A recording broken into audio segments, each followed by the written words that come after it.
고려 후기의 의상 1270년부터 1350년까지 변발과 호복 13세기 중엽부터 원 간섭기를 보내면서 고려의 관복은 전혀 다른 스타일로 변화하여 이후 100년간을 유지하게 된다.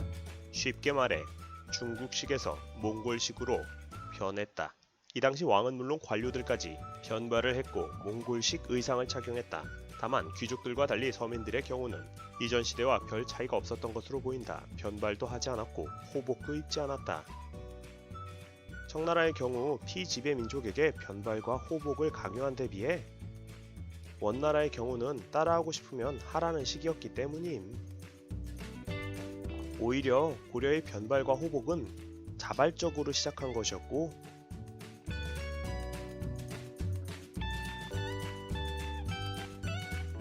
몽골 사람들은 자기들을 따라한다고 별로 좋아하지 않았다고 함.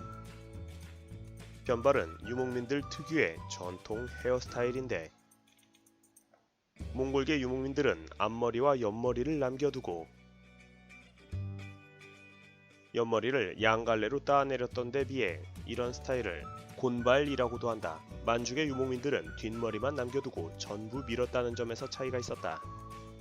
고려의 변발은 1274년 충렬왕 제2시부터 시작되는데 충렬왕이 원나라 생활을 마치고 귀국할 때 변발 스타일로 왔는데 이때 신하들에게도 변발과 몽고 복장을 명하게 되면서부터 바뀌게 된 것이다. 니들도 깎어. 다만 강요하지는 않았다. 헤헤, 깎으니까 시원하고 좋습니다. 다만 일반 서민들의 경우 변발 호복은 거의 시행되지 않았다. 어차피 출세할 사람만 하면 됐으니까. 관료들의 의상. 관료들은 각이 진 복두를 벗고 발립이라는 둥근 모자를 쓰게 된다. 그리고 옆이 트인 관복을 입는데 이는 말을 타기 편하게 만든 유목민 특유의 의상이다. 고려 말 문신 이조년의 초상화를 통해 보면 당시 고위 관료의 복색을 볼 수 있다. 전반적으로 호복의 차림새지만 당상관을 상징하는 붉은색 관복이 눈에 띈다.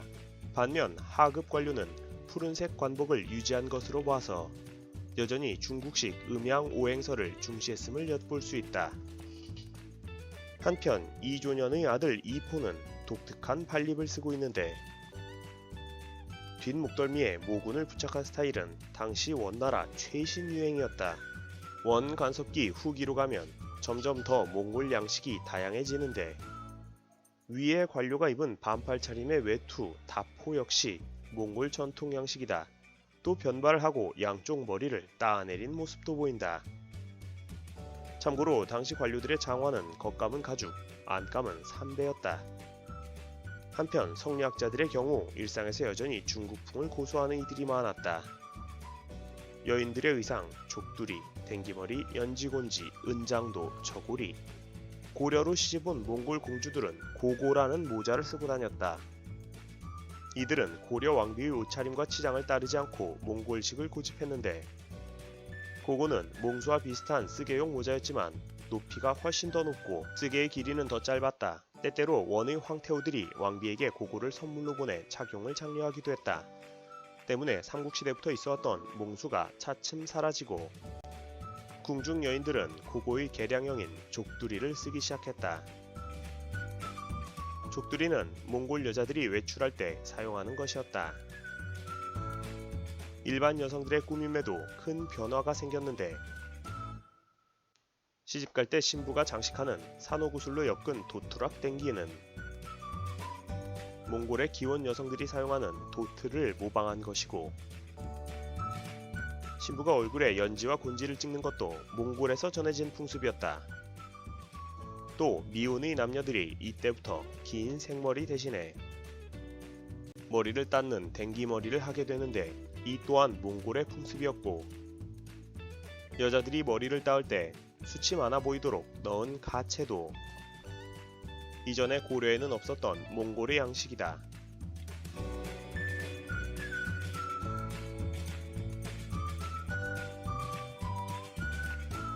남자나 여자나 가리지 않고 장도를 차고 다녔던 것 역시 몽골 사람들이 평소 몸을 지키기 위해 호신용으로 칼을 품고 다니던 것이었는데 당시 장도를 지니고 다니는 게 고려의 남녀 모두에게 큰 유행을 타게 되고 조선시대에는 양반과 규수들의 정절을 상징하는 은장도로 발전한다.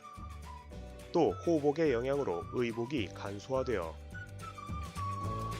삼국시대부터 여성들이 즐겨 입었던 위해는 허리 밑까지 내려오는 우도시였지만 고려시대에 와서는 그 길이가 대폭 짧아지며 현재 한복 저고리의 모태가 된다. 하지만 일상에서의 의복은 여전히 예전의 모습을 많이 유지하고 있었으니 당시 권문세족의 귀부인들의 의복은 이러했고 전체 고려 백성들의 구하를 차지했던 양민과 천민의 복장은 이러했다. 남자들의 의상, 두루마기, 승복. 남성들의 의복에도 몽골의 영향으로 변화가 생겼는데 소매가 헐렁하고 길이가 짧던 백포가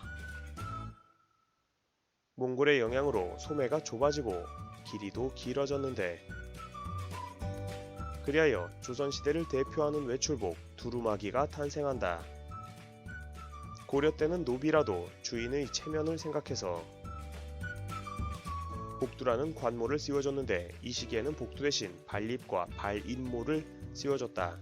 위의 그림에서 좌측은 남자 시종으로 발입모라는 고깔 모자를 썼고 손에는 주인의 것으로 추정되는 발립을 들고 있다. 우측의 남자는 발립을 쓰고 있고 채찍을 들고 있는 것으로 보아 마부임이 틀림없다. 원본 그림의 모습이다. 그런데 두 노비 모두 가죽신을 신고 있는 것으로 보아 주인이 대단한 권세가인 듯 싶다. 고려시대에는 차라리 노비가 양민보다 더 잘 살았다는 얘기도 있었지.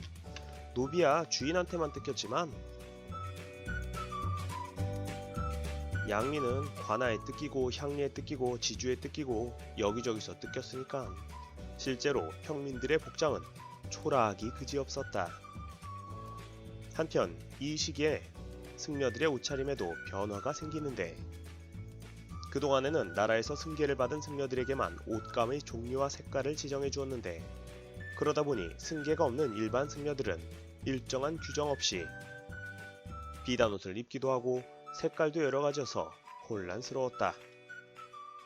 그리하여 1344년 조정에서는 오직 먹물을 들인 승복만 입도록 결정한 것이다.